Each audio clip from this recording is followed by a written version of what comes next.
Welcome to the Rules Don't Apply show, where you discover successful entrepreneurs and all the rules they have broken that led them to their success today.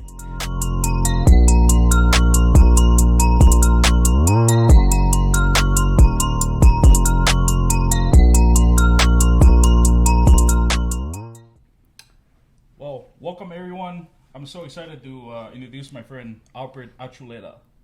Is that right? Yes, sir. Awesome. He's an entrepreneur, a father, and you own 3 locations of Regal Barber Co. Yep. And then I just recently spoke at one of your events. That was the coolest event I ever been to. Yeah. It was really, really, really awesome. And that was your Regal Barber Expo. Yep. Regal Barber Expo, Utah Sneaker Convention. Man, I just... Holy crap. That was what inspired you to do that? For real, all of it. Yeah. Yeah, so the expo, I met a guy that, he reached out to me to do the barber section of his sneaker convention, and he was from Florida, and he was like, yo, can you come through? I'll offer you a free booth, whatever, just, he's smart. He taps in with barbers in the city, right? Who else more connected, barbers, so he was like, yo, what's up? And he had done like 3 or 4 of them in Utah prior to that, and every time he came to the city, we linked up. I talked to him. He's real business minded. He went all over the place. So I was like, yo, I just try to, stay close, pick his brain. And, one day we met up before his show in last October, and we had just talked, and I asked him, like, how'd you do it? Like, what made you, like, how do you just go to different states and just pop up and not know anybody and build, And he just kind of gave me the whole rundown and was like, yeah, I do collaborations. And I was just like, yo, like, let's do a collaboration then. Let's do a barber collaboration. He's like, I'm down. He's like, let's do it. Let's figure it out. So, he did a show. We chilled out. We had a good time, and we had that personal connection. We built that, friendship. So it just seemed right. And, we put everything together. And a couple weeks later after the show, he reached out to me. We figured out dates, set it up, figured out a name, and just... I want to say the first post was like November 27th. We're like, cool, we announced, Regal Barber Expo coming soon. And it blew up really, really fast. You have food truck, you have all the sneakers, all the booths in there. You have a little over 100. Yeah. We had over 100 booths. Damn. Filled up. It's a little overwhelming. But Listen, man, for me, when I hit 10, I'm like, yeah, that's it, got it. Hey. And I went in there and he told me you're over 100. I think it was like 120 something. Yeah. Damn. That's a lot. That is. It was tough. I have a great partner too. You know what I mean? My business partner was really good because I have a hard time planning my kid's birthday party. The big event like that, I was like, oh man, like, let's get it. I think I bit off more than I could chew, but it worked out, man. It was a beautiful event. We had a great turnout. Despite the crazy weather, the whole week, I swear, the only time we had a blizzard was, like, the time of the show. The next day it was so nice. I was just like, damn. But we did get a good turnout, a lot of people. Could have been better. It's going to be better next time, but, Oh, I saw that you announced it. You announced it already. The date is going to come in. Yeah, we're going to announce the date soon. We're just looking at a couple different dates. And, Oh, that's amazing. While you were explaining that, was one thing that you just explained it. You touched on it a little bit that I really, really love because you share on your last podcast and you talk about connection. Yeah. And you talk about your relationship between you and Chef. And you literally just talk about that relationship, how you come up with the Barber Expo. Yeah. How you hey, I saw what they were doing. I love it. And I stuck around. I wanted to pick their brain. And that's something that I admire and love about you because, that's my relationship with this dude. Yeah. I was like, man, I love everything he stands for. Right. I'm gonna stick around. There's gotta be something there for me, No, that was really, really cool. Walk us through, I know that was the Barber Expo. How did you start everything? It's kind of crazy because I've always, being younger, I had an older sister and 2 younger sisters, and in Hispanic families, you're not really, if you're a boy, you're already not going to get the most. And then you're a middle child, so you're not the oldest, you're not the youngest, so you just got to, figure it out. And, at a young age, I wanted more things, and, I didn't really want to bug my mom and my dad and be like, hey, can I get some, this or that. So family members was like, hey, can you come mow my lawn? And I'm like, oh hell yeah, like make some money, mow some money. Y'all do that for my I get told, hey, go mow the lawn anyway. So I'm like, yo, I get paid? Like, hey, and it went from that to like my neighbors, cutting the neighbors' lawns and just I like getting my own money. It felt good. I was like, hell yeah, I get my own money, and it just kind of started when I was younger. Like there was a time I remember buying a whole bunch of candy, from Food for Less. I'm a little older, so Food for Less. I went and bought a whole bunch, and then sold it to all my neighbors and made money. And I was just like, yo, like that's crazy. I can make money so easy. Well, then I got a little older, started getting a little bit of trouble. Some family members like, hey, I got this weed. If you could sell it, you can make some money. And I'm like, hell yeah, like, like I'll try it out, like yeah. So it worked, and I had fun, It's almost like networking, right? Yeah. Like it's just like business now, but back then it was just all I knew. Like I wasn't thinking, oh, I need to get a job. I was pretty young anyways. But then when I was old enough to get a job, I would. But then I would be like, yo, it's easier to go make some money selling drugs than go to work, because my work that I had, like, I just wasn't mature enough to, like, take feedback and criticism. I'd just be like, hell no, I don't want to do what you say, like, and I was like that in school, just rebellious for no reason. I don't even know why. Well, rules didn't apply to you. Yeah, I didn't want, rules. I was like, fuck them rules, bro. Like, hell no, watch. You tell me I can't do it, but I'm gonna do it and do it twice. You know what I mean? So I just did that, and learned obviously a lot of hard lessons, and I went back and forth from selling drugs to work, and then all of a sudden I had kids, and I was working, but then me and my kids' mom split up. I had my second kid by the time I was 18, and we split up, and I was so young and just mad and like not happy with it that I was just like, yo, like we split up, I moved, and I kind of just basically kind of like was on my own. Like I was on the streets, and to me I'm like, yo, I gotta sell drugs. Like that's what I'm gonna do to make money, and I got into other things like just that weren't working good. I started gang banging. I was just like, I didn't know how to deal with that hurt, so in my head it was like going to the streets and just going crazy, fighting, gang banging, like selling drugs, like just doing whatever made me feel good at the time, felt right. So that's just what I was doing. So got me in trouble, got raided, got caught with some drugs that, faced some time. Then I got caught again while I was out on bail for the first time and got put on probation because I didn't have no record. I mean, I was barely 18, so it's not like I had a whole bunch of record of like doing bad things. So went to jail, got out, and then was on probation. And then being on probation, I just didn't take it serious. I'm in my head. I'm like, yo, I just got away. Like, I just got caught with all this stuff. We got raided. I was doing this, and that. And I'm on probation. Like, I'm cool. Like I'm cool. Yeah. And the same thing. My PL was trying to tell me, don't do this, don't do that. I'm like, yeah, right. Fuck you. Like, get a job. And I'm like, I don't need no job. You know what I mean? Like, for what? So I just kept going around the same path and just doing the same shit. And eventually my PL came to my house one day and I was supposed to be working. I didn't have a job. I was like, I'm cool. I'm going to just tell him I have a job, whatever. Well, he came. It smelled like weed. He, searched my house. He tried to make me take a drug test, but I was like, I can't be. I'm sorry. Yeah. But I was dirty. So I was like, I'm not going to take a drug test. But that's basically the same as a failing drug test. Oh, so, dang. Yeah, they consider it the same. Like, if you can't produce, they're like, okay, you're probably not doing that because you're dirty. So he starts looking through my house, and he found, like, a little dumb knife. Like and he was like, yo, whose is this? And I was just like, I don't know. He's like, well, it's by your room, so I'm going to charge you with it.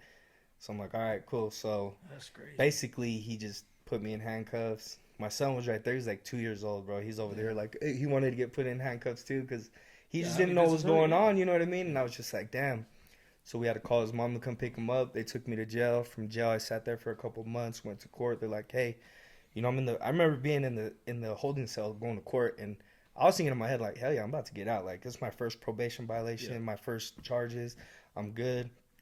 Talking to everybody. And, as they came back from court, they're like, oh, yeah, I'm getting out.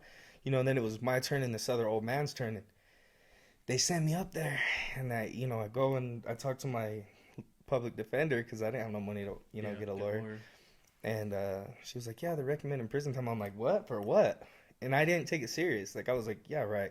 I was like, no, tell them I'm looking for a job. Tell them, I just try to bullshit my way like I did with everything. I'm like, I'm trying to get a job. I have kids. I have that. I try to use all that. Yeah. And we went up, and the prosecutor was like, she was like, okay, well, he's working on this and that. He's going to get his GED. And then the prosecutor's like, he's involved with gang members and gang activities, selling drugs. He ain't learned his lessons. Plus, he got caught with a knife. That's a violation, whatever. Yeah. And the judge just looks at both of us like, all right, I'm going to go with the prosecution's recommendation and sentence you to 0 to 5 years in Utah State Prison committed. And I'm like, I looked at my attorney. I'm like, oh, what does that mean? Does that mean I'm going to prison? She didn't even look at me. She's like, yep. And I was like, oh shit. Frick. So I go back to the holding section. Everybody's like, what's up? You getting out? Because I'm like, oh, I'm getting out. It ain't nothing. I'm going to talk my way out of this. I'm cool. Hell no. I was like, I'm going to prison. They're like, what? The old man that was next to me, he went up after too. Boom. Sent him to prison too. So me and him was just like, damn. He's like, yeah, I'm going to go back. It's my second time or third time, whatever. And I'm like, damn. So, selling drugs got me to prison. And, yeah, that was just in there. I ain't gonna lie, I hustled in there too. But I made sure I was around the right people. Like at first when I was in there, I was around people my age. I was 20, 21. Yeah.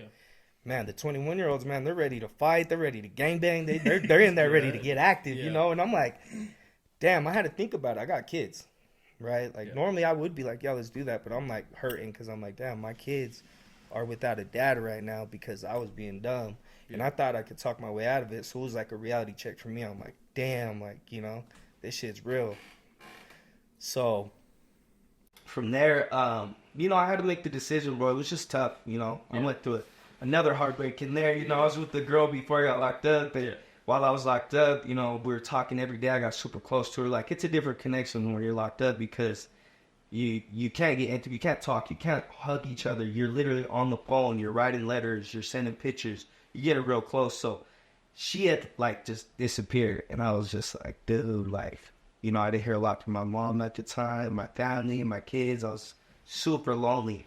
So while I was in there, it was just like, damn, baby, I need to change it up. Like, I can't be in here, and I can't be there for my kids. So what can I do? You know what I mean? So from that point, I decided, fuck it, I'm gonna start working out, reading, working on myself. The younger homies that I was kicking with, they was on some down shit. So I was like, I got to separate from them. And I just started trying to position myself around the people that, because even if you're in prison, there's still people that are good people that are like, yo, bro, you're smart. You should go do this. You should do that. Like, I learned my lesson. I got people that are doing 15 years doing life that are trying to mentor me in prison, So I'm grateful that they made me grateful being like, yo, how long you got? I'm like, probably a year. Because at the time you don't know. Until you go see the parole board, and then finally they told me they're cool, you get out in a year. So I was like, cool. So they're telling me yo, you're lucky you only got a year. I tried to do this, I did that. Some people, they go commit a crime, they might be drunk, not even remember it, wake up and they're doing 5 years, That's the last thing they remember, the streets. So I'm just like, yo, I was doing some dumb shit, drinking, partying, gangbanging. There's a lot of times where I could have done way more time, and thankfully, I got locked up for what I did, and just had to learn from there. So so what was it like? I mean, living that life, because a lot of people don't know what it is to live that type of life and be into what you were doing. I mean, if you want to explain some of the feelings that you felt and the shit you went through, just to give our listeners. Yeah, I mean, at first it's fun, you go party, you drink, you there's girls there, you get money from selling drugs. It just seems like why wouldn't I like this? You know what I mean? Yeah. But that's almost like a trap. It's a lure, and slowly people, end up with drug habits. You're gangbanging. I've watched people get shot, stabbed, fights, and at the time it's cool when you're on the A side of it, but there's times where I've seen some stuff where it's not cool, where you got family members that are hurt, and all that shit ain't fun no more, you know what I mean? Being locked up, that shit sucks too, man. It's lonely.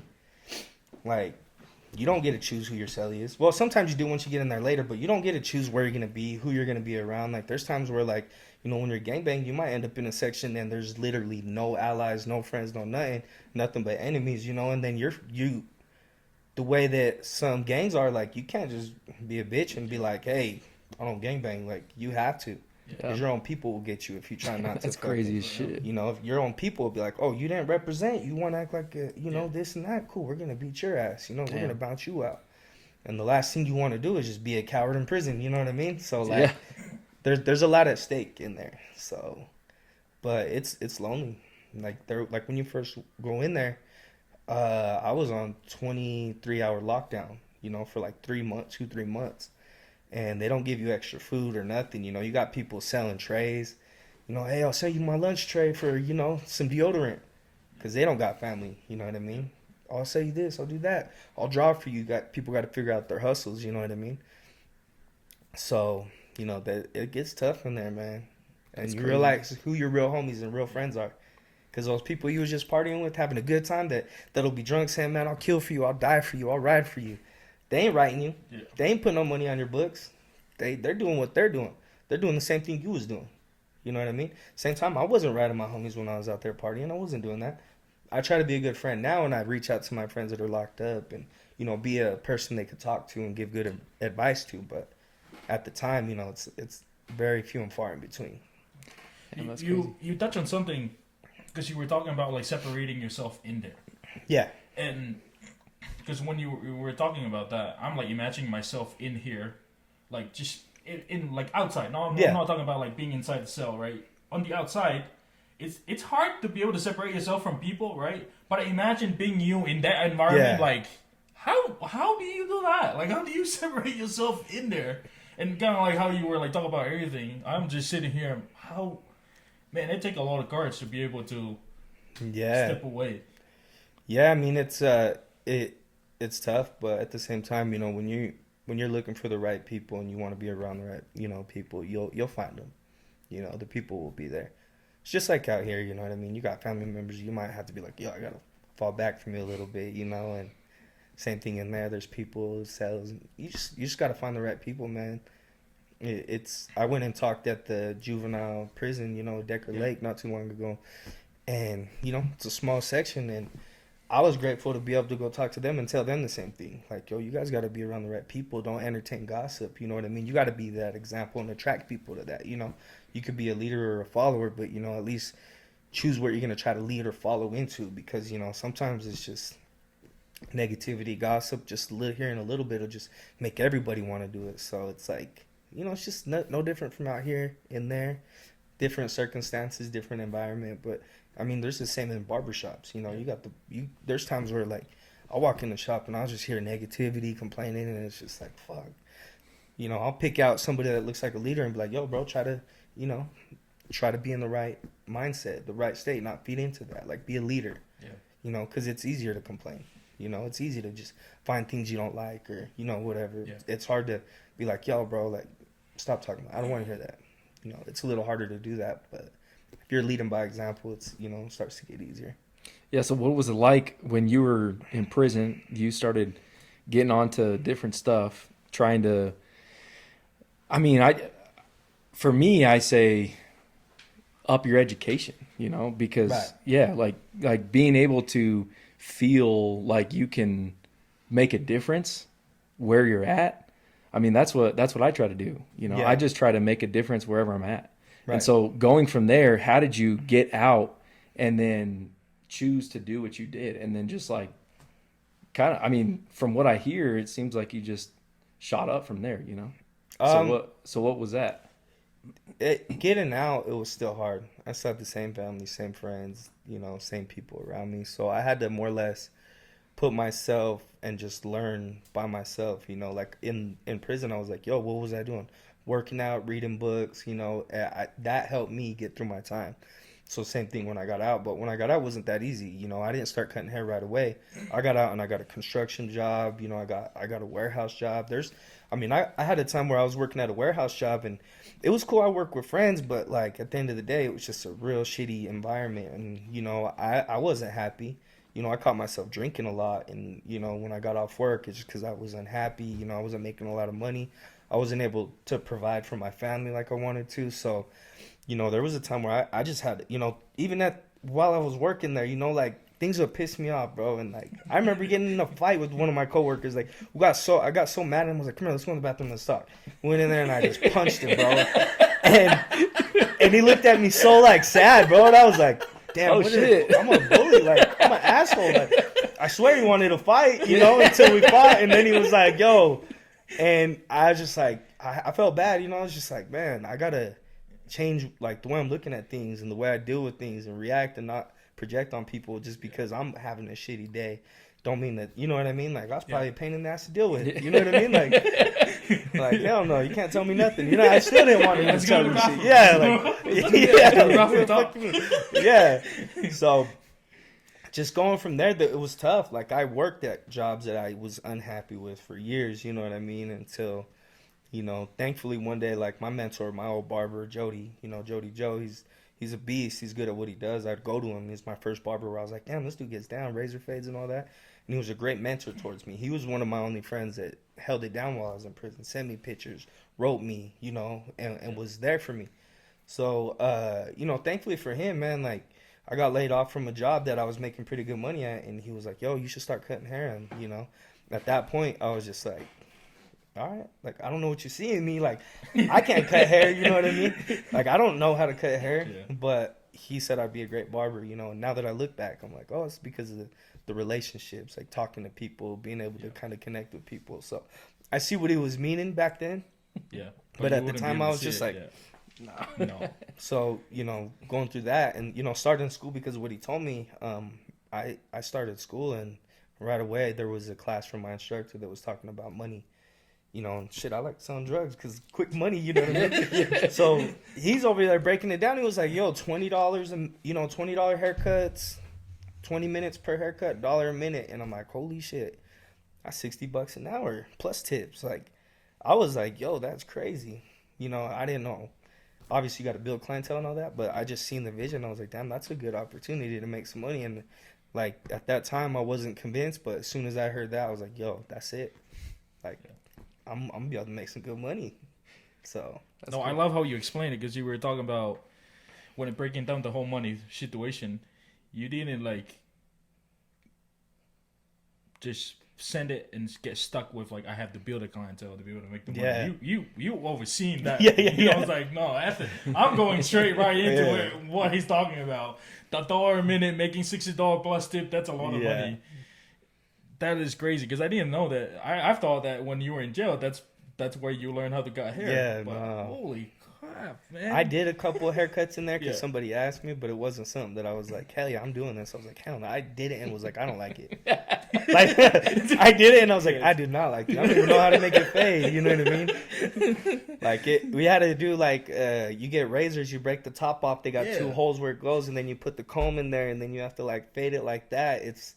It's like a feather razor now that I look at it, but back then it's like, what the hell? So, and I had got haircuts and it came out clean. I was like, yo, that was sick. Dude, I was like, oh, you give me a haircut? Dude was like, yeah, sit down, boom, boom, and just, you know, hook me up. And I was like, that's cool. You know, I was just shaving my head bald. Dude. I didn't care. I was in prison. I ain't got to go to the club. So, but it was nice to have a haircut, you know, in the lineup. So I tried it, you know, and it wasn't as easy, but it definitely wasn't, like, in my radar. Like, my homie, the one that I was telling you that's a barber, he even wrote me in prison, was like, yo, when you get out, let's open a barbershop. Like, you should start cutting hair. You know, and I wrote him back. I was like, hell no, bro. Like, I can't see myself cutting hair. Because I was gangbanging, too. Like, you can't just gangbang and cut hair, because then if something happens, bro, like someone comes in and you're supposed to do something, you got enemies, like, what do you do? Yeah. Well, there's a saying that you are what you repeatedly, like, do, right? Right. And you were talking about how you go from gangbanging, and then someone else is messaging you, is like, hey, let's start up a barbershop. Like, walk me through, how do you make the decision of overcoming okay, I'm going to leave this behind. Yeah. Now the barbering, it's for me, because it's hard to be able to break through habits. I have very bad habits, and it's so hard, you know. Because you were talking about, got out of prison, got out of jail, you go straight into a job and then find yourself back drinking again. Here comes the habit, right? It's like, frick, how do I overcome that? When was it for you, and what did you do that helps you with that? I caught myself back around the same people, which is, you know, I don't regret being back around them, but there was situations where it hit really close where I could have risked my freedom a lot. at the time I was trying to build my relationship with my kids. I was super close with them. I wasn't hanging out in the streets. You know, I had a girl, I had my kids. So, like, that was more important to me. Not to mention, she was in my ear, like, what are you doing? Like, you can't do this. Like, what are you doing? Your kids, you know? Yeah. So, I'm thankful for her because, like, me personally, I don't think. I'm just like, I'm going to go do this shit. It's about to be lit, you know? Whole time, like, everybody got guns, everybody, you know what I mean? Like, I'm like, yo, you end up in situations that you don't really expect, or I wasn't thinking about because I wasn't thinking, you know what I mean? But she was the voice of reason to tell me, like, yo, chill the fuck out. Like, what are you doing? So I'm grateful for that. So, you know, for me, just being a dad, working, doing what I was supposed to do, helped me transition into that. Just some shitty situations I ended up in that, thank God, I made it out cool. That gave me reassurance, like, I need to be a dad. I need to be there for my kids. You know what I mean? So over the years, you know, I had a mentor that was like, yo, like, fuck all that bullshit, bro. Focus on you. Like, focus on your career. While I was going through, it was one of my first clients, and he was just a great mentor to me, just telling me, like, he'd been through the same thing as far as, like, you know, staying away from that street life and focusing on building business, you know. And to me, it was hard because I loved my people. I love my team, you know what I mean? Love my family. It was just all connected. So, you know, I just separated myself, you know, and just worked hard on myself. Like, I had to read books. I took school so serious because I had kids to provide for. You know, at the time, my wife was like, yo, I don't want you to cut hair. Like, how are we going to pay the bills? Like, you need to go work. You need to go work, you know? And I'm like, I don't know, but we're going to make it work. I'm going to do it. Like, I had to go against her. Yeah. She's like, no, like, don't do it. And I'm like, fuck that. You ain't tell me what to do. You know what I'm saying? Like, nobody tell me what to do. Like, you fucked up right there. You should have told me that. You should have said it a different way. So I said, fuck it, I'm starting school full time. You know, and I did. I started school full time, bro, and that was a lot of learning, bro. It was humbling. Going in school, going to start something, and you fucking suck. Yeah. Oh, and cutting hair is so hard, man. Like, my first haircut. Yeah, I don't know about it because I'm not a barber. I watched so many videos. I was like, oh, I got this. I was like, oh, this is easy.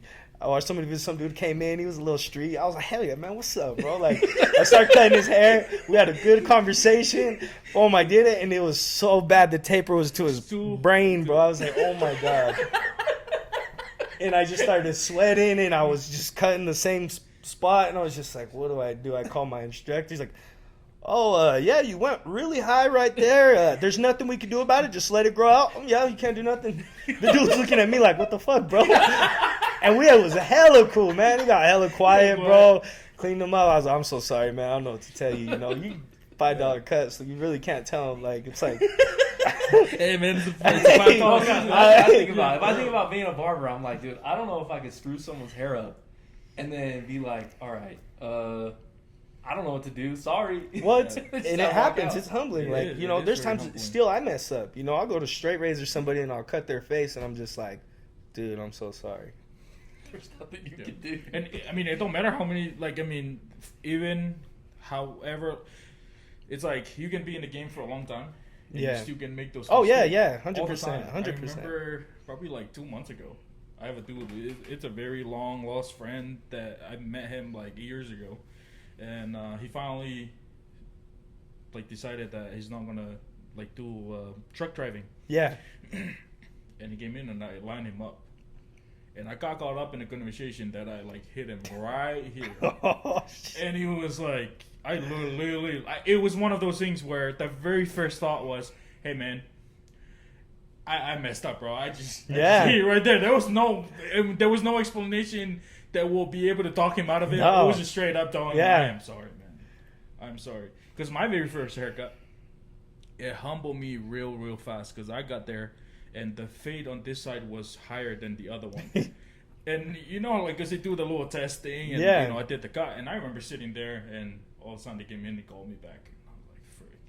I got in there and it was the recruiter. He was my model. Oh. And they're like, look at the haircut. Tell me what's wrong with it. And the dude literally had to dip his head like this so the fade can match, right? Yeah. And I was like, shit. But one of the mistakes that I made, though, man, I deleted all the bad haircut that I have off of my Instagram because I was so self-conscious about it. Yeah. And the reason why I said that because now I get to mentor the same thing, right? Yeah. Teaching like young barbers. And they look at me where they're like, I cannot relate because the last cut you posted was very nice. But I'm like, man, I wish I keep them. Yeah. So you can see how shitty of a barber I was. Now you're walking into this chapter of my life that I'm like, good. Yeah. You know, now they're getting like, you see the end result, you're like, right? yeah. They just think that like overnight you'll like figure it out really fast. So no, I can relate to that really quick. I had a friend that he was like, oh, I want to come over, and I'm like, hell yeah, I'll keep hard part, and I'm like, yeah, hell yeah, and man, this hard part was tickling my finger, bro. Yeah. No, this is the worst part. I posted it like it was so good. Like, I don't know what was wrong with me. I was like, hell yeah, boom, get my boy a fresh, like, I still can see the caption. I was like, get my boy a fresh-ass comb over, you know, and I was like, no way, dude. You look back, you're like, oh, shit. Yeah, bro, it was so bad. The comb overs were so popping, but yeah, bro, it was huge, bro. It's wider than the freeway. Wide, bro. The I-15 part, bro, it was bad.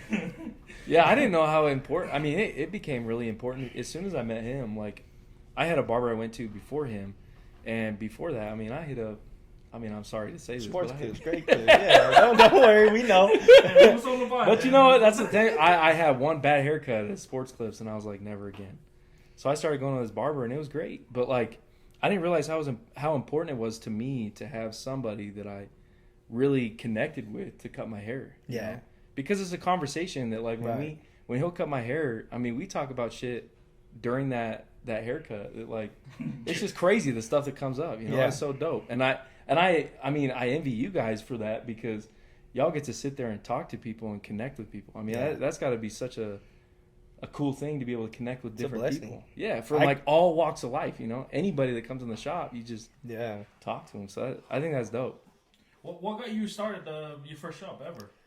After going through that humble experience. Oh man, I was cutting hair at my friend's, the one that told me, hey, let's open a shop. He ended up just opening it on his own, which I didn't have no money. I didn't have no resources to open a shop with him. So I wasn't like bummed about it, but I was like, hell yeah, like I'll go work for you, you know. And I worked for him for 2 years, man. And it was tough. I had to build clientele. I had to just learn how to, help him as much as I could because it was a new business to him.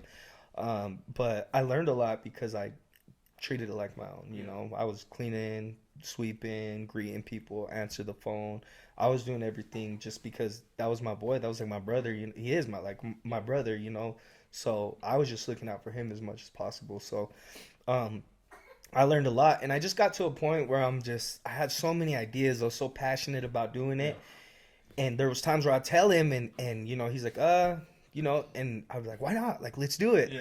But at the same time, like, I didn't understand at the time, like, this is his business. Yeah. That's not his vision. This is my vision. Yeah. And I was very passionate about it. So, I didn't want to just sit there and, like, I got to a point where I felt like I was complaining to him or felt some type of way towards him, but it wasn't his fault. It was just me. Yeah. But at the same time, I was coaching boxing with my son after, like, 4 o'clock or whatever. So I'd work, and then I'd go to the boxing gym. It was right down the street. So I was, like, around that time, I wanted to go coach boxing more. Because I love helping people, right? And when I was able to coach boxing, I was helping my son, helping the other fighters in the gym, like building confidence, showing them like structure, discipline. I was learning as I was teaching. Yeah. And we're winning, like we'd go travel, like the fighters would win most of the time. And it was fun. I was super passionate about it. And it was helping kids in the inner city that, were troubled. So I'm just like, yo, this is like money-wise, it was a nonprofit organization, so I didn't make nothing, but I enjoyed doing it. So then I went and tried to get a job with one of my good friends because he worked for, for South Salt Lake, for the South Salt Lake PAL. Yeah. And he was like, yo, I want you to come be my, come coach with me, and we could travel, and I'd get paid a little bit. And I was like, that's cool. I'll get paid a little bit, to, at this one. Because it was a different gym than I was before, but I was able to get paid and travel. So I was like, oh, that's perfect. Well, I go to the city, I go apply, and they're like, oh, sorry, you got a record. We can't hire you. Dang. And I was just like, yo, like, I was upset. I was like, yo, like, they listen to me. Yeah. Because I've been through that type of shit. I could relate to these kids. They want me to be their coach, but they're like, well, sorry, we can't. Yeah. So that upset me because I'm just like, yo, man, like, being young and not knowing that, like, selling drugs and catching charges is going to affect me the rest of my life. People tell you that, like, yo, you're going to ruin your life. You're going to ruin your life. But at the time, I'm like, yeah, whatever, you know. But then, you know, I get older, and I'm like, shit, I got all these shitty jobs that I was mad at because I had a record. You know, I can't get this job with the boxing gym so I can travel with my son. So then I was like, you know what? I'm going to start my own business, and I'm going to hire people. So that way, when I travel with him out of town, I'm still making money at the barbershop. So fuck them. You know what I mean? Like, I'm going to figure it out myself.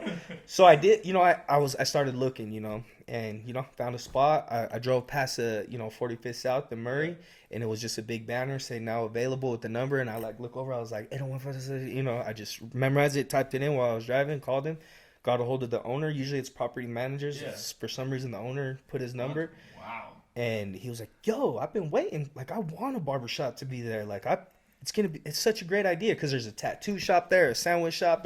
It just made sense. You know what I mean? Sense, yeah. And I was like, hell yeah. So, you know, from there is just how I found the Murray shop. And I was able to, you know, they didn't ask me for no background check. I'm like, cool. They didn't ask me for no credit check. Cool. Just wanted the deposit and signed the contract. I negotiated the lease with one of my good friends. He helped mentor me and show me how to negotiate it, what to look for. Because in my head, I was like, oh, hell yeah, this is like an apartment. You're just excited to get in. You're just paying deposit. But no, it's actually negotiable. Like, these are negotiables. Like, I learned, 101, leasing a space. Yeah. Like, okay, you can negotiate years. You could do TI allowance. You could do first month free, couple months free for build out. I learned a lot. So, I just built that up, and that's how I started, man. Man, you learn all those things, like, really, really fast. And I love that you just jump into shit and then you pick them up like as you go. Like, that is just insane. I'm like sitting here, I'm like, whoa. I do that with everything, so it's a little scary sometimes, man. Yeah. So, but that seems like it's like number one rule for you though that doesn't apply, Yeah. Because a lot of people are like, let me plan my shit. And I go a lot off of intuition, just like, you know what, I could see it. Like, my mind starts racing. I obsess over things, and I just start putting things together, and I make sure that I have the mindset of like, how am I going to make this work, whether any roadblock comes, like if I see a roadblock, it's like, cool, how are we going to get around it? How are we going to get over it? How are we going to get past it? Like, that's an issue. But, a lot of my mentors that I've been around, that's the same mindset that they have. It's like, okay, I'll call certain people and they'll be like, oh no, that won't work because of this and that. I'm like, hang up, call my other homie. Yeah, we can make it work like this. I'm like, cool, I'll fuck with you, bro. Like, let's make it work, No, you're right. It's actually like so scary because, like you said, man, there's some friends that I'll bring up ideas and they're like, bro, what the hell are you doing, man? Right.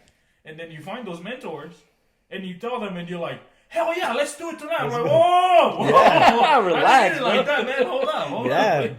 But that's just, there's a different level. There's different, like, when it comes down to a connection too, right?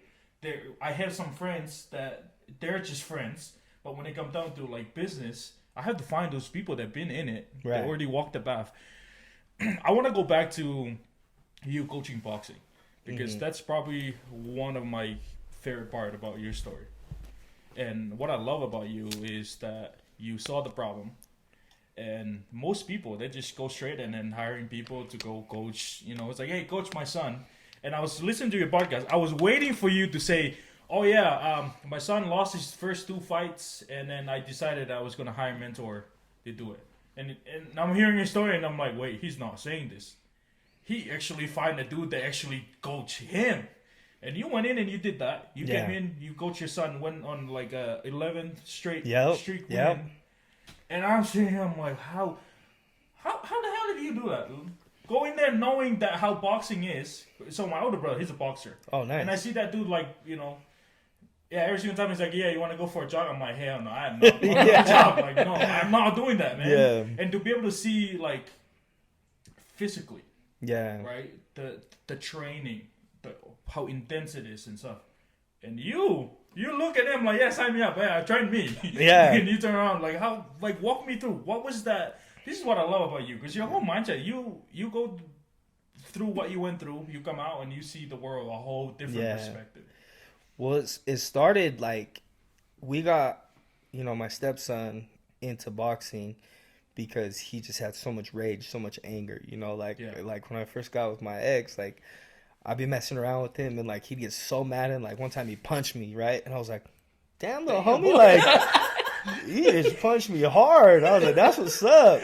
And then, I'll work out, and he'll see me work out, and he's like, oh, I want to work out too, and we just kind of built our relationship off, like, just working out, and just kind of, I seen that, so I like to, like, guide him towards that, I'm like, hey, let's work out, and he had a couple little issues at school where he got bullied, one time he came home without glasses, and I'm like, yo, bro, what the hell? I'm like, those glasses are $200. I'm broke as hell. His mom's broke as hell. I'm like, yo, you cannot lose your glasses. What happened? He's like, oh, these kids took my glasses, and I mean, maybe maybe I'm not right for this, but I was just like, next time somebody touches your glasses, you do what the fuck you gotta do. Hell yeah. To not lose your glasses, or you're gonna come home and we're gonna deal with it. So do not lose your glasses, And he got into a couple fights, but after that, everybody stopped fucking with him. And I'm just like, yo, this dude got potential. He has a lot of anger, but I don't want him to start hurt. So basically, long story short, his grandma had got him into boxing. She's like, hey, I signed him up. They come from a big boxing background on his mom's side. So, they were happy to sign him up. And I was the one taking him. I was going with him, and I was there every day, watching him coach, watching the coaches, and I just was there every day just observing, man. It was new to me. I was just like I like fighting. I like watching boxing, but I never been in a gym, and I just started learning jump rope with him. We started working the speed bag with him. And, I just did it a little to get in shape myself, but at the same time so I could watch him. He was only 8 years old. And, he trained for a month, 6 weeks maybe. And then, the coach was like, yeah, he's ready to fight. I'm like, all right, cool.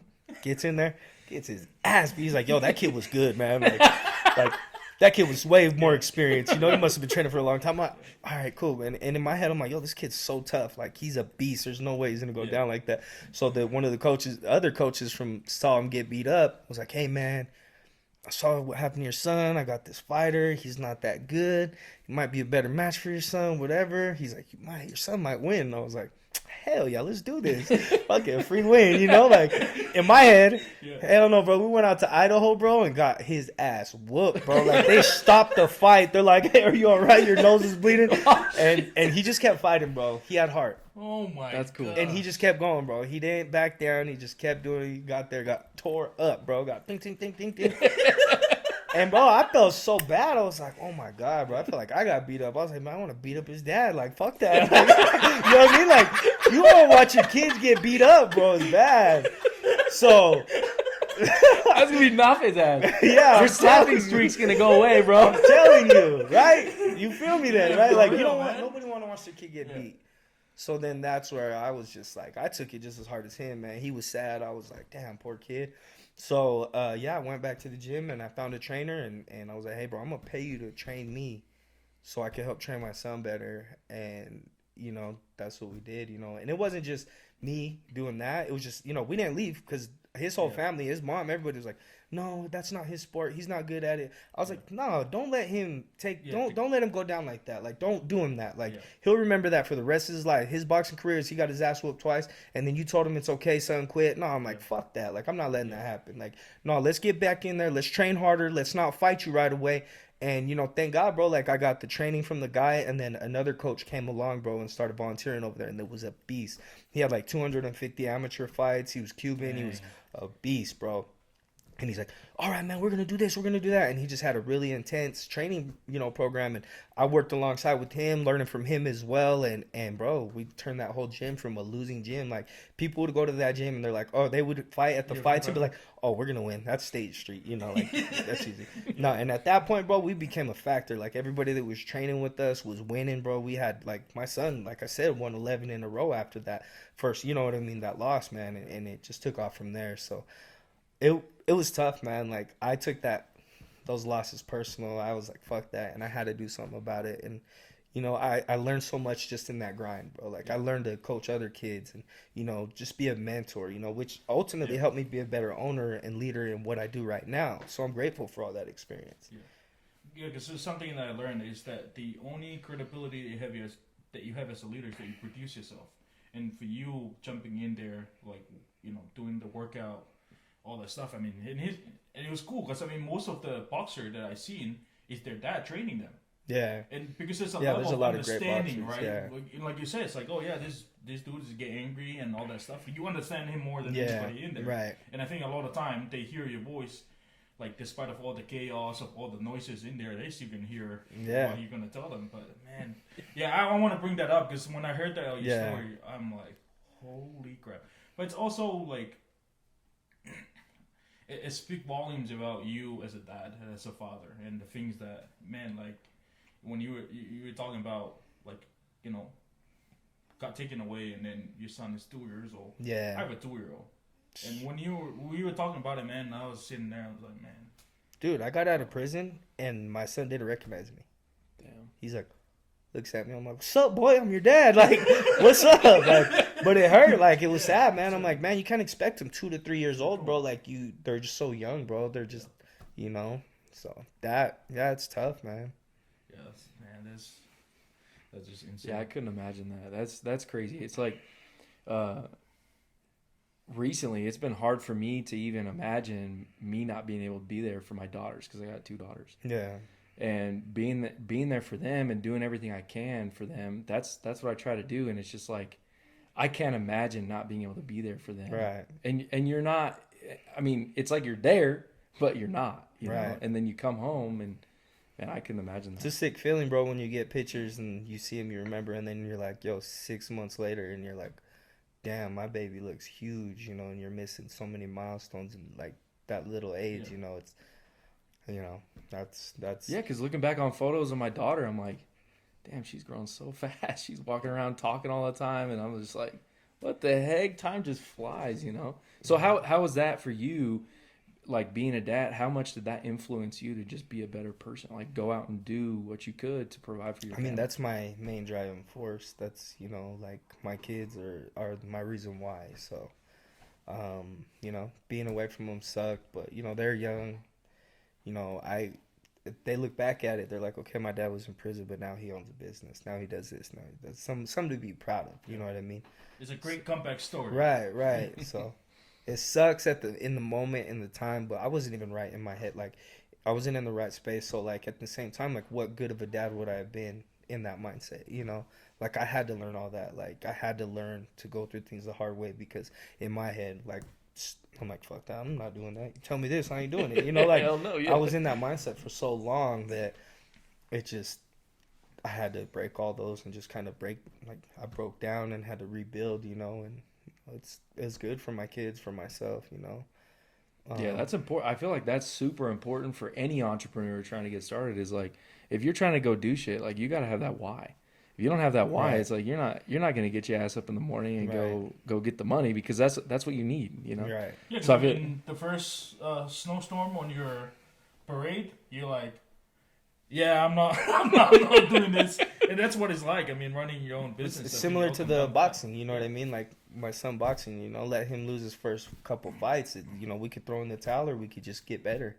Same thing with business, you know. I took plenty of L's on business, you know, and just as long as you can learn from it, it's just the key, you know. Like, yeah, I've been through some fucked up shit, some fucked up places, but was I able to learn? Yes, a lot.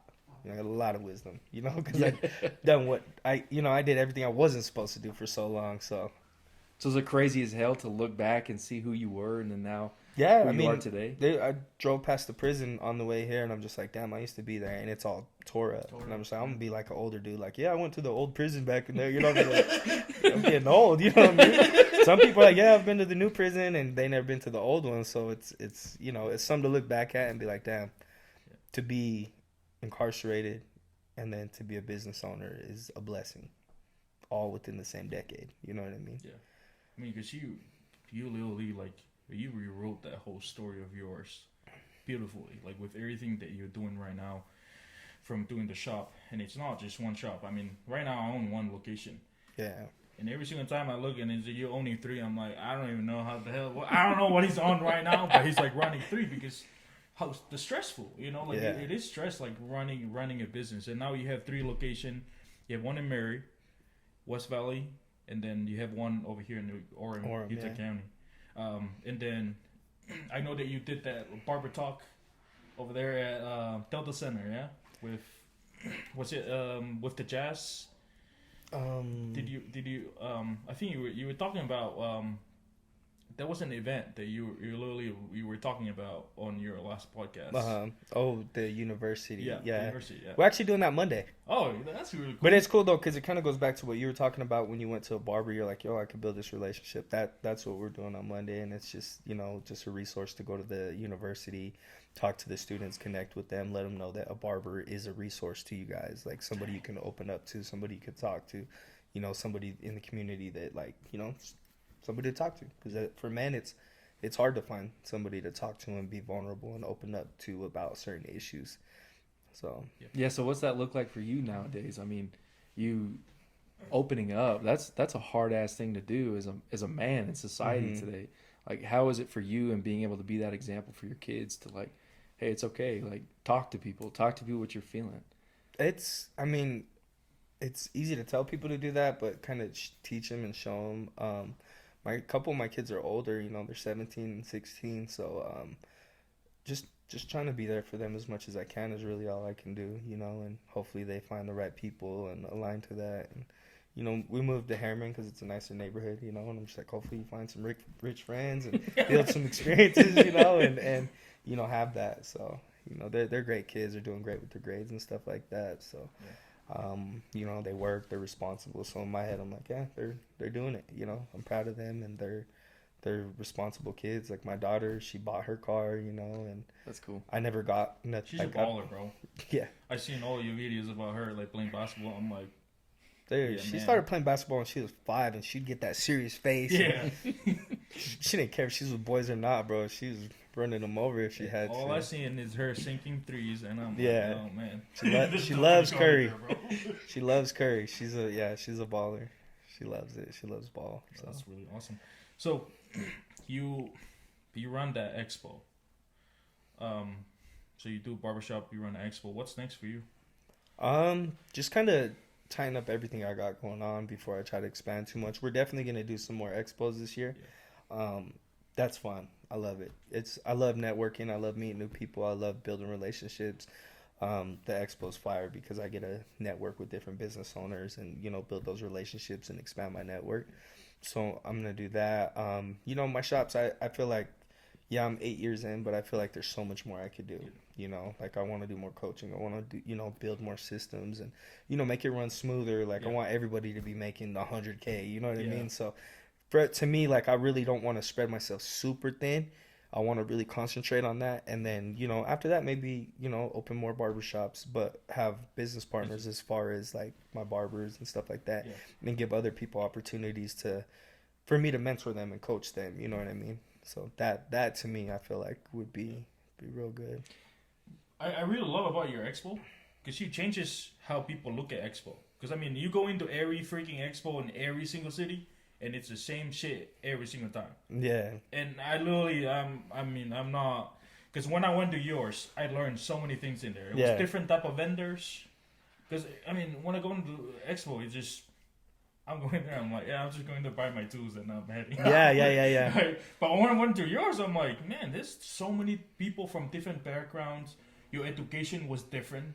You had your bar. It was just cool. Like, walk me through that. Because, you have the Salt Lake City Barber Expo here. Like, how did you differentiate yours so it would be like a different one? I just rocked with my partner and just try to get creative with ideas. That's what I love about business. There's no rules. There's no rules. Like, you get to dictate what you want to do. Yeah. Like, it's not like, oh, I need to go do this or I need to do that. I need to follow this model, that model.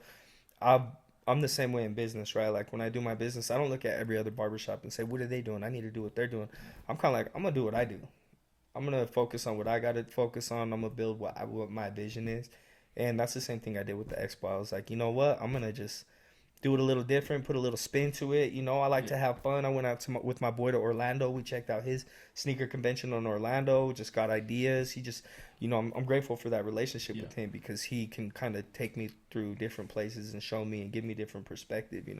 He travels all over, so he has a lot of experience. So I was able to kind of just be a student even more, in a whole new realm and just I think part of it is me allowing myself to be coachable too, like when I'm used to coaching a lot. So, but I love learning. I love growing, I love new challenges. And I just saw that as like, damn, this is a whole nother animal. Like, let's get it. Let's do this. So we just figured it out, man, and just made it work. And we're planning our next one, and we're gonna tighten things up. The things that we could have done better, we wrote them down. We're gonna execute and make them a lot better, so we don't have to deal with the same, BS. Yeah. And there's not gonna be a weather factor. Hopefully next time, you know what I mean. So,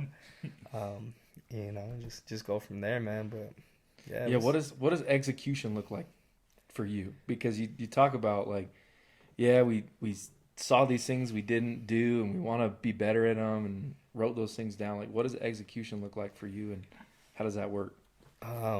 Shit, man, just doing it and following through, coming up with the plan, thinking about all the different variables and getting the right people in position and having the right team to help us out so we can fix the things that we need to work on, and just doing it. Now, I mean, right now what we're looking at is dates and figuring out the venue and the date, and see if we're going to do the same venue and the date, and we're just going to go for it. Just drop that's what I did last time. He was like, hey, you ready to do it? Cool. Drop the cash. Cool, let's do it.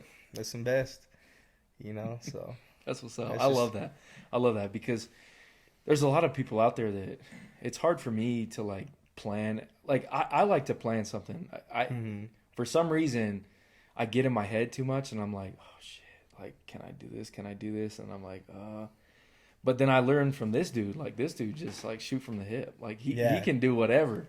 And that's how this whole thing started. With the podcast, right. He just he got on. He's like, all right, we're doing it. Posted it, and I was like, oh shit, But that's what I admire. That's what I could say I admire about you, because it's just whatever. If you believe in it and you want to do it, just go out and do it. That's what I did with Barber School. I was like, you know what? I literally had $75 to my name. That was the application fee for the Barber School. Yeah. And at that point, I was so broke. I was like, cool, I'm sending it, So doing shit like that, you know what I mean? Even the barbershop when I opened up, bro, I didn't even know the name that I was going to name it when I opened, when I signed the lease and got it all started. I had to figure that out as soon as I was filling out the paperwork to start my my LLC, you know what I mean? And it's just, I don't know, it's sometimes I don't think about shit and I just go for it, and sometimes it works, sometimes it don't, but in my mind, I try to make it work as much as possible. And if it don't work, cool, we're going to abandon it and ship and go find something else, I think I was, when I was younger and I was in that street life, it's so exciting all the time. There's so many different things going on, I might be partying on Wednesday, I might be selling drugs on Thursday, I might be, you know what I mean? So it's just so much going on that, I don't know, maybe I like that shit, and but I'm trying to keep my mind busy so I don't fall into bad habits and stuff like that. But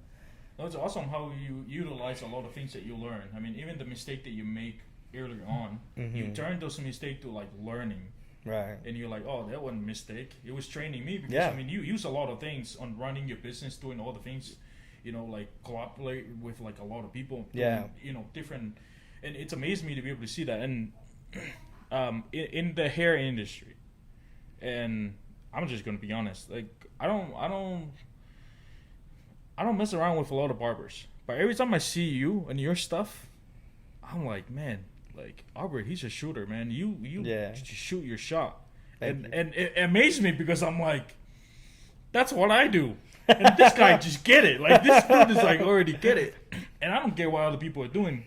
Most of my events, I just throw it out there, throwing out the data and stuff, and I see all the things that you're doing. I'm like, this guy, he just shoot his shot. He just figured it out along the way. And I have so much respect for you and all the things that you're doing. Another thing I want to bring up, I love that you rock your brand. Everything that you do. Even with the Expo. You could literally name it, bring out something about in the hair industry, rocking with it and stuff. It's no, I'm gonna name this. This is the Regal Barber Expo. Yeah, that was a little risky, because some people, they don't like to associate their name because they think it's real biased. And maybe it is. But, I'm building the brand. I'm thinking bigger. What if we go to another state? There's not people that are my competition in barbering in other states, so they're going to be like, hell yeah, that's the Regal Barber Expo. Let's go. Yeah. I'm just trying to, figure out a way I could just blow it up. I don't want to think just small, competition. I don't care about competition, you know what I mean? I just compete with myself and try to kill it every way I can. No, that's awesome. What are some of your merch that you recently come out with? Oh, we just came out with the Regal. I collaborated with Almighty Originals. Ooh. The dude's cool, man. Larry, he owns. There's 4 stores. There's 2 in Vegas, 2 in Utah. You know, one in South St. George, and then one in Southtown Mall. And you know, he was like, "Yo, let me draft this up." He shot it over, you know, and made a couple different versions. Made some hats that we're gonna drop soon. You know, just make these hoodies. I like the SL. You know, I'm from Salt Lake. I love repping Salt Lake. Yeah, I love, you know, I love my city. I love my state. You know, so. Me and my friend, we decided to make the L from the Regal Barber Co, the straight razor. Oh, that's dope. And you flip it up. And then we flipped it upside down, made it an L. That's dope as hell. So, you know, I like the part of that too. That's just another hustle. Get creative. Like, it's another way that I could just, you know, sell my brand. Like, you know, push the brand, push the merch, and, you know, build the empire. You know, like, who knows? I might be like, you know what? I'm gonna start a apparel company, you know, and just go crazy. Yeah. You know, like, I mean, that's what Lion on Sheep do. You yeah, know, that's most of the apparel company, man. They just come up with one thing and they blow up. And it's fun, man. I like getting creative. So, we've done shirts, a lot of hats. We sold a lot of hats at the expo. You know, we got a lot of people that like the hats. Yeah, I had one of them. Yeah, I had one of them. Yeah. Oh, that's really cool. That's pretty awesome. I know that there's a lot of like young barbers. Mm-hmm. They might be like thinking about, well, young barbers are already in hair school or going through school right now, or some of them they're thinking about going into the hair game. What is something that you didn't expect that you wish that you know before hopping into the hair game? I think when I was going to school, I was so focused on just getting the best haircut, fades, tapers, sharpest lines, crispiest designs. I was so focused on, you know, the actual haircut when I didn't realize that, like, the relationships and the customer service and just, you know, what you can do as a barber was so much bigger than just the haircut, you know. So, like, when I look at my career and, you know, where I've been, it's like, yo, my personality, you know, my way I could talk to people and, you know, develop myself, you know, people see that, and that's so much more important than, like, the actual cutting of hair. You know, it like, cutting hair is just 10% in my eyes, you know. Yeah, I got good. Of course, I had to get good, you know, because at the same time, if you got some influence and you can, you know, you got a good customer service and you do good haircut, like, yeah, people are going to come back. But, you know, I saw barbers and, you know, that weren't that good that excelled way further than the ones that are so focused on the actual cutting of hair, you know. And they might be better. Like, there's times where I'll be in the shop and there's barbers better than me, you know what I mean? And I'm focused on the customer service. I'm focused on building relationships. I'm focused on, like, if I'm cutting somebody and they're an entrepreneur, I'm picking their brain the whole time. I'm not talking about, you know, sometimes I hear the barbers are like, oh, yeah, bro, we went to the club and I drank 12 shots. Like, it was crazy, you know, and I'm just like, bro, you're talking to an entrepreneur. He don't give a shit about that, bro. He's probably not gonna come back to you. Yeah. You don't, like, he's like, oh, this kid, you know? Yeah. So, like, that's the big thing is, like, you know, I wish I would have been more laser focused on, you know, really picking my clients' brains, everybody that came through, you know, because you can learn something from everybody and anybody.